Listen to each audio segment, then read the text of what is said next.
spread of the coronavirus. Spread of a deadly new virus. How deadly is it? How fast can it spread? And how prepared are we? As experts fear, it could become It can a lead pandemic. to organ failure, pneumonia and death. There's no treatment, so prevention is a top priority. The recent outbreak of a novel coronavirus, now called COVID-19, has left many of us worried and paranoid about our own health, as well as interacting with other people and carrying out everyday tasks, such as traveling on public transport. At the time of filming this video, the number of people diagnosed with the virus worldwide is nearing 100,000, and the number of people who have died is currently over 2,000, and is set to continue rising. Fears are growing that it won't be possible to stop the global spread of coronavirus. Health experts have warned that the chances of containing it are diminishing as cases appear in more countries. This means that COVID-19 has overtaken the SARS and MERS viruses in regards to the number of people killed and also infected. This video isn't about coronavirus. This is about something much worse, something that you may have never even heard of, something that experts have predicted will kill 10 million people each year by 2050. To put that into perspective, the World Health Organization has stated that cancer killed an estimated 9.6 million people in 2018. The risk is so urgent that a recent United Nations report claimed that common diseases are becoming untreatable, and the World Health Organization has described it as one of the biggest threats to global health. The risk is antibiotic resistance, a problem that occurs when bacteria adapt, gradually causing antibiotics to become less and less effective until we are left with diseases that we are unable to treat. If we can't get this under control, by 2050, not long, the worldwide toll will be 10 million deaths a year.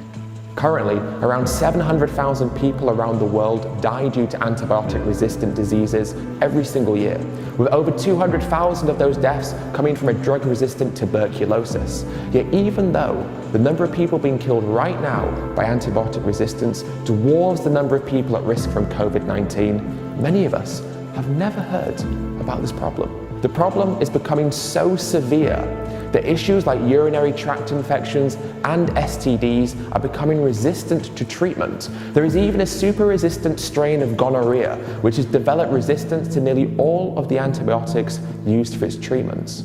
A world without usable antibiotics is a world where the diseases and infections that we currently regard as being trivial could become deadly.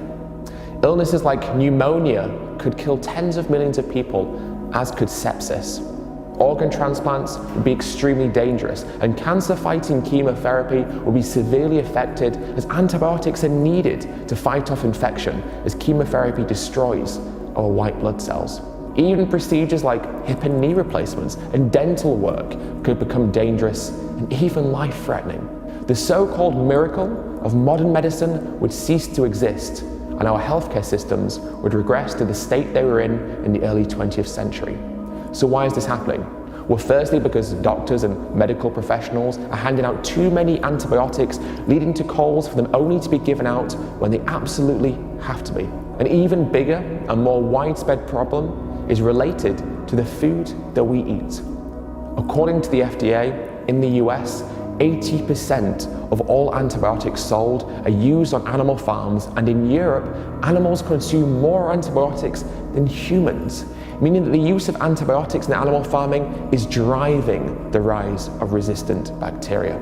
Our consumption of animal products is creating one of the biggest threats to human health on our planet right now, due to the fact that we raise animals in such a horrific way that they require antibiotics to keep them alive just long enough so that we can then cut their throats or kill them in a gas chamber and then eat them. On much of the planet, most meat animals get antibiotics every day of their lives, not to cure illnesses, but to fatten them up and to protect them against the factory farm conditions they are raised in. It is such an absurd system that it is not only responsible for killing trillions of animals every year, but is leading the way in creating a global health crisis that within the next few decades could be killing more humans than cancer every year.